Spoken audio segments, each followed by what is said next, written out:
والذين لا يشهدون الزور وإذا مروا باللغو مروا كراما.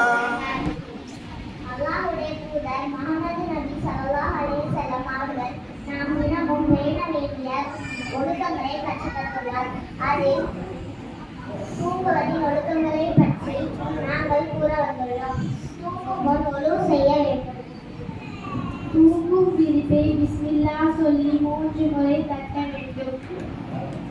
சுப்ஹானல்லாஹ் 33 முறை, அல்ஹம்துலில்லாஹ் 33 முறை, அல்லாஹ் அக்பர் 34 முறை என்று அல்லாஹ்வை திக்ர் செய்ய வேண்டும்.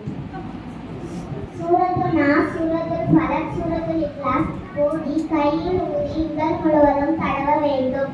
3 முறை இதே போன்று செய்ய வேண்டும். ஆயத்துல் குர்சி ஓத வேண்டும். சூரத்துல்